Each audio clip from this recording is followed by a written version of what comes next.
Assalamualaikum warahmatullahi ta'ala wabarakatuh. Waalaikumsalam warahmatullahi wabarakatuh. Dek, jawab dong boy. Lemes amat, belum sarapan ya? Saya doain semuanya yang jawab salam saya masuk surga, amin. Yang gak jawab nanti masuk angin. Sekali lagi jawab yang kencang, jawabnya yang kencang. Assalamualaikum warahmatullahi ta'ala wabarakatuh.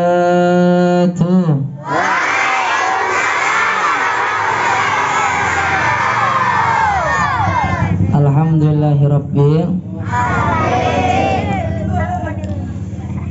ya arhamar rahimin, ya arhamar rahimin, ya arhamar rahimin, farrij 'alal muslimin. Ayo semuanya ikutin bareng-bareng.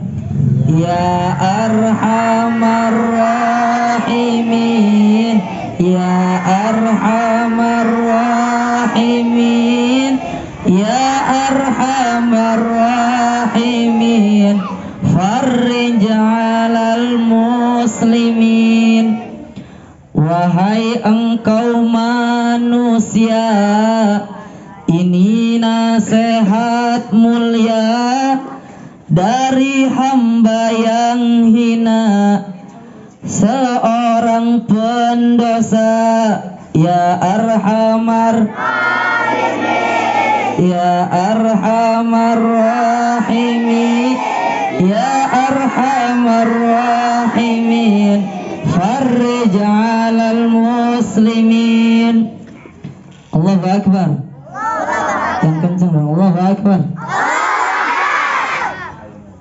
Qala Allah Ta'ala fi ayatil Qur'anil Karim, a'udzu billahi minasyaitonir rajim. Bismillahirrahmanirrahim. Laqad kana lakum fi Rasulillahi uswatun hasanah liman kana yarjullaha wal yawmal akhir wa dzakarallaha katsiran. Wa qala fi ayatil ukhra, Rabbi shrah li sadri wa yassir li amri wahlul 'uqdatam min lisani yafqahu qawli waj'al li waziran min ahli Harun akhi ishdud bihi ajri wa ashrikhu fi amri kay nusabbihaka katsira wa nadhkuraka katsira innaka kunta bina basira. Wa qala Rasulullah sallallahu alaihi wasallam, jawab dong deh, sallallahu alaihi wasallam. Sekali lagi yang kencang. Wa qala Rasulullah sallallahu alaihi wasallam, kun aliman aw muta'aliman aw mustami'an aw muhibban wa la takun khamisan fatahlik. Sadaqallahul azim wa sadaqa rasuluhun nabiyul habibul karim. Wa nahnu ala dhalika minasyahidin wasyakirin walhamdulillahi rabbil alamin. Walhamdulillahi rabbil alamin. Yang terhormat, yang sama-sama kita hormati Ibu Kepala Sekolah SD Negeri Pekalongan 1, dan yang terhormat yang sama-sama kita hormati para jajaran staf Dewan Guru SD Negeri Pekalongan 1. Kita semua sama-sama doakan semoga beliau semua dipanjangkan umurnya, amin.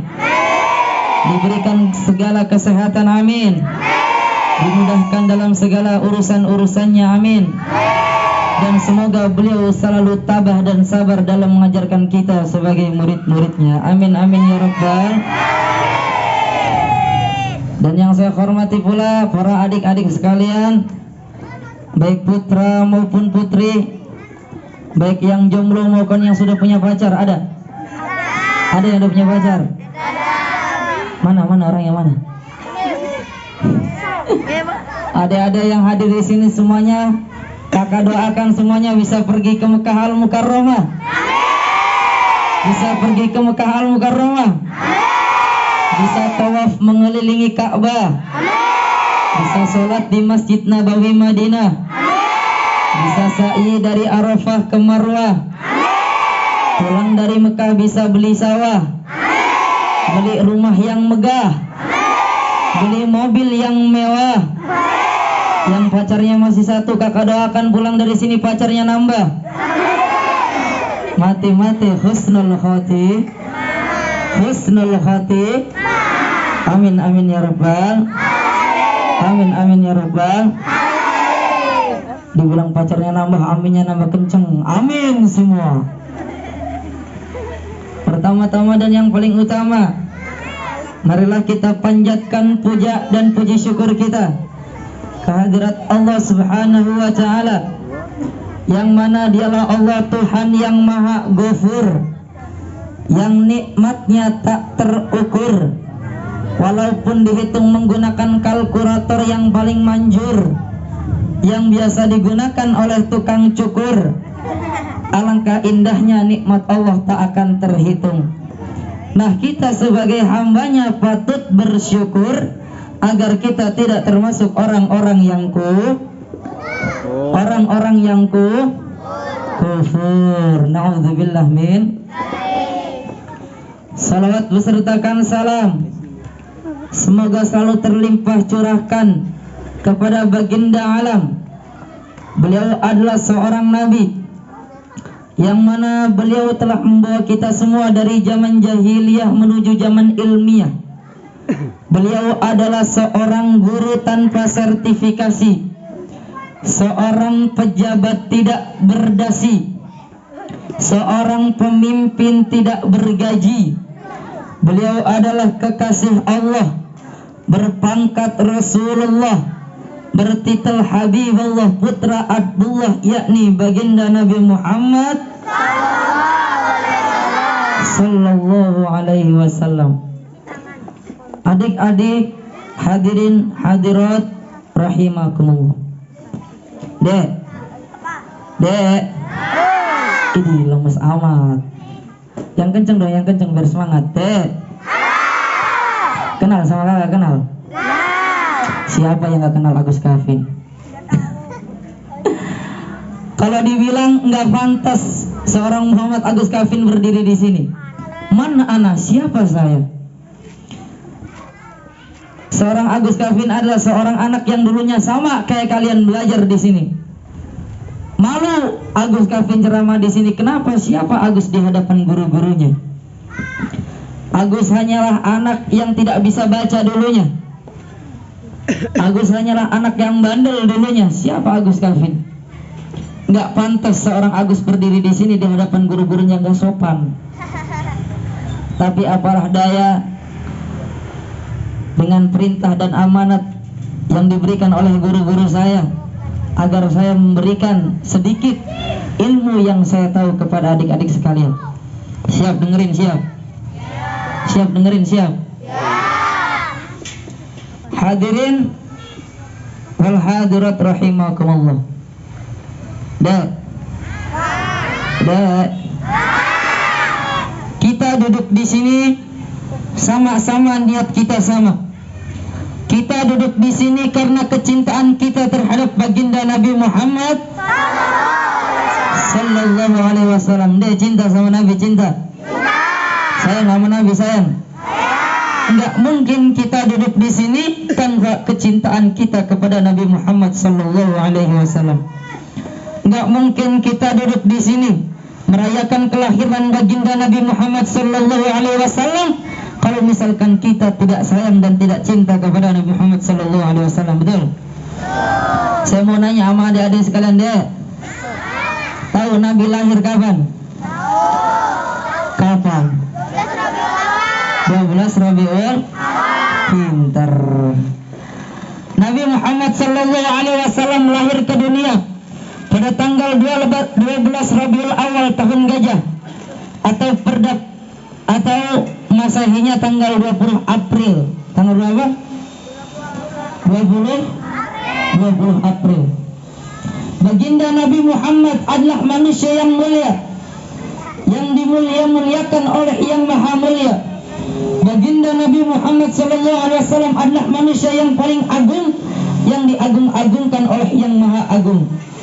Bahkan ketika baginda Nabi Muhammad sallallahu alaihi wasallam dilahirkan ke dunia, banyak peristiwa-peristiwa yang istimewa yang terjadi ketika kelahiran baginda Nabi Muhammad sallallahu alaihi wasallam. Halo. Halo. Halo. Dek, tahu peristiwa apa aja yang terjadi ketika baginda Nabi Muhammad lahir?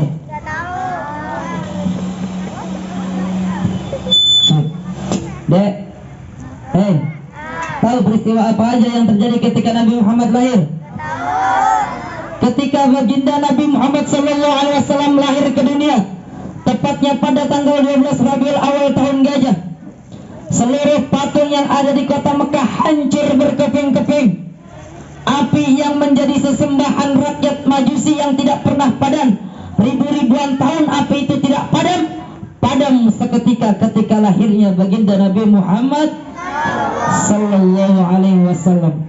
Bahkan ketika baginda Nabi Muhammad lahir, pasukan Raja Abraha yakni pasukan gajah berbondong-bondong ingin menghancurkan Ka'bah, tapi tidak bisa. Kenapa? Dikarenakan Allah Subhanahu wa taala mengirim burung ababil yang membawa batu-batuan kecil dari neraka. Lalu dilemparlah batu-batu tersebut oleh pasukan ababil kepada pasukannya Raja Abraha, lalu mati seketika pasukan Raja Abraha.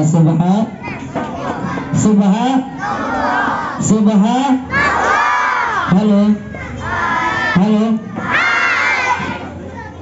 Hadirin wal hadirat rahimakumullah. Dek, kakak mau cerita sebentar. Dengerin ya. Halo.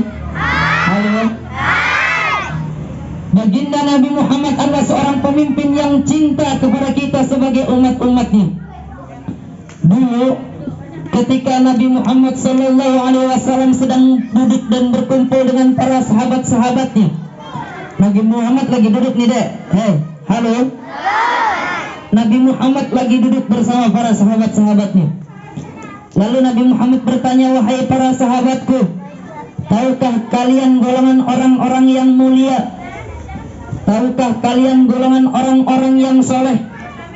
Para sahabat menjawab, "Engkau dan Allah lebih tahu ya Rasulullah." Lalu Nabi Muhammad sallallahu alaihi wasallam berkata, golongan orang-orang yang soleh, golongan orang-orang yang soleh, golongan orang-orang yang mulia adalah golongan yang nanti ada di akhir zaman. Dia tidak pernah melihat wajahku, dia tidak pernah mendengar langsung kata-kataku, dia tidak pernah mendengar langsung kata-kataku, akan tetapi mereka beriman kepadaku.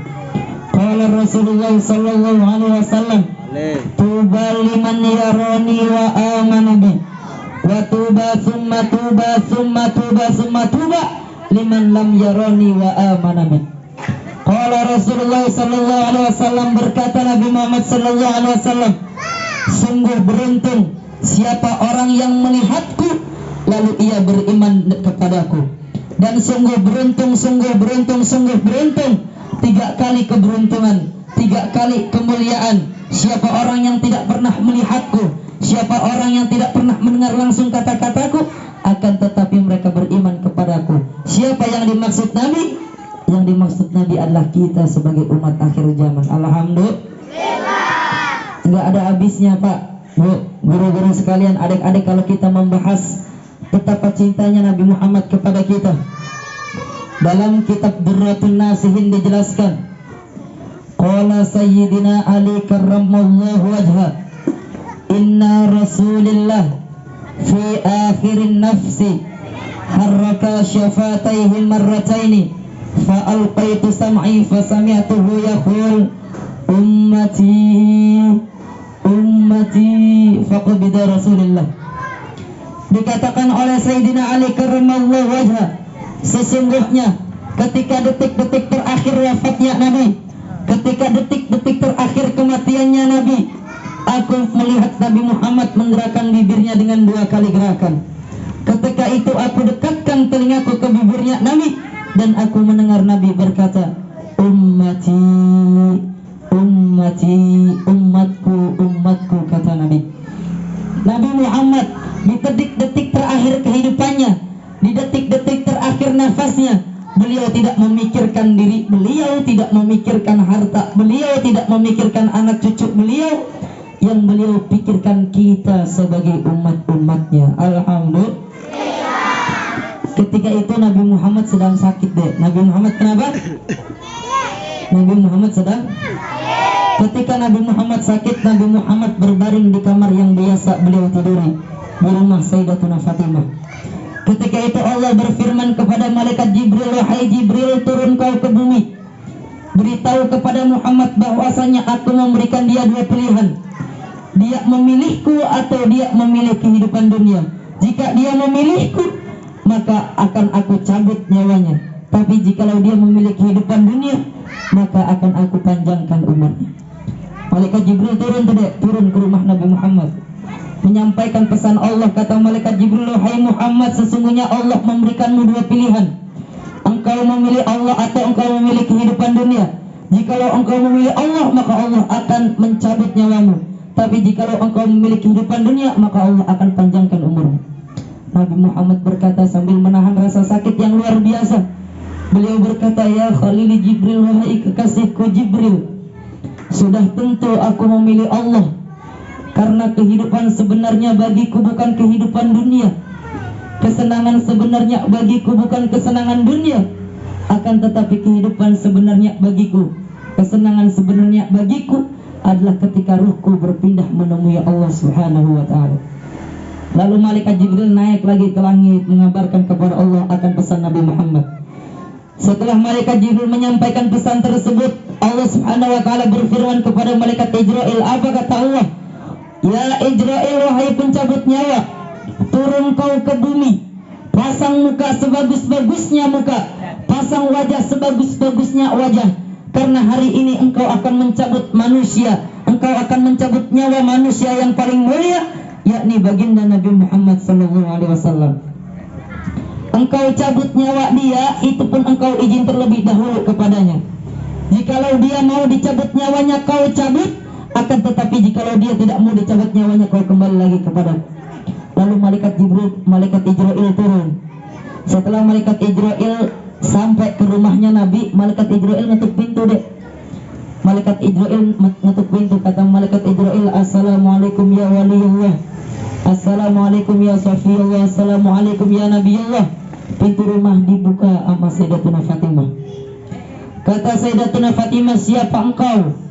Apakah engkau tidak melihat ayahku sedang berbaring sakit? Lalu malaikat Ijrail menjawab, aku yang memisahkan istri dengan suami, aku yang memisahkan suami dengan istri, aku yang menjadikan istri-istri menjadi janda, aku yang menjadikan suami-suami menjadi duda, aku yang menjadikan anak menjadi yatim, aku yang meramaikan kuburan, aku pemisah antara kehidupan dan kematian. Allah Subhanahu wa ta'ala telah memberi mandat kepadaku untuk mencabut nyawa seluruh umat manusia, dan aku datang ke sini untuk mencabut nyawa manusia yang paling mulia, yakni baginda Nabi Muhammad sallallahu alaihi wasallam. Mendengar perkataan malaikat Ijrail, Sayyidatuna Fatimah menangis. Sayyidatuna Fatimah lari ke pangkuan ayahnya. Sayyidatuna Fatimah berkata, wahai ayahku, engkau akan wafat. Wahai ayahku, engkau akan meninggal. Ijrail sudah berada di depan, wahai ayahku. Apa kata Nabi Muhammad? Kata Nabi Muhammad, wahai Fatimah, jangan engkau menangis, karena perlu engkau ketahui, engkau adalah manusia pertama yang akan masuk surga setelah aku. Baru ketika itu Sayyidatuna Fatimah berhenti menangis. Lalu malaikat Ijrail masuk deh. Malaikat Ijrail masuk ke pintu ke rumahnya Nabi. Ketika itu Nabi sedang berbaring, sedang menahan rasa sakit yang luar biasa. Ketika malaikat Israil mendekati Nabi, malaikat Israil berkata, "Ya Khalil Muhammad, wahai kekasihku Muhammad, Allah Subhanahu wa Ta'ala telah memberi perintah kepadaku untuk mencabut nyawamu. Ini aku izin terlebih dahulu kepadamu. Jikalau engkau mau dicabut nyawanya, aku cabut. Tapi jikalau engkau tidak mau, aku kembali kepada Allah." Lalu Nabi Muhammad memalingkan wajahnya,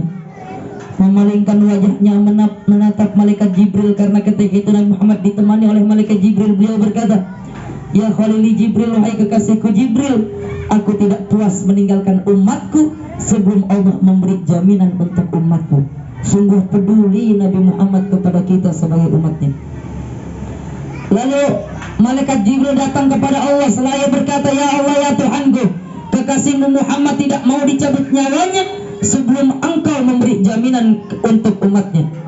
Lalu Allah Subhanahu wa Ta'ala berfirman, "Faqul Allahu Ta'ala ala Jibril, basyirhu ya Jibril, innahu awwalun nasu kharijun minal ardi idza bu'ithu wa sayyiduhum idza jami'u fabasyirhu innal jannah muharramatu 'alal umam qabla an tadkhuluha ummatuh."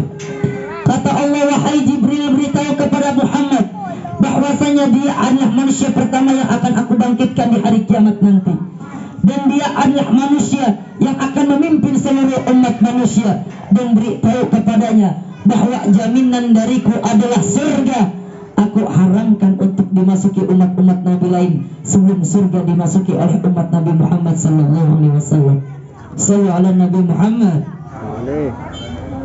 Sungguh peduli Nabi Muhammad kepada kita sebagai umatnya, dek. Lalu ketika Nabi Muhammad dicabut nyawanya, Nabi Muhammad berlirih. Nabi Muhammad merasa kesakitan. Ketika Nabi dicabut nyawanya, Nabi berlirih. Kata Nabi, merasa sakit Nabi. Ketika Nabi Muhammad dicabut lagi nyawanya, berlirih lagi Nabi. Kata Nabi. Nabi Muhammad khairul khalqillah, khairul wafa wa bahrus safa, merasakan sakit ketika dicabut nyawa. Bagaimana dengan kita, dek, yang setiap harinya melakukan dosa, betul?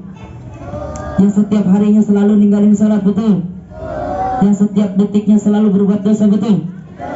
Nabi Muhammad, manusia yang salat sampai kakinya bengkak, manusia yang salat sampai kakinya keluar nanah, merasakan sakit ketika dicabut nyawa. Bagaimana kita yang salatnya aja bercanda, betul? Bagaimana kita yang salatnya aja nggak tahu bacaan gimana bacaan salat, betul? Bagaimana kita yang jasadnya sholat pikirannya kemana-mana, betul?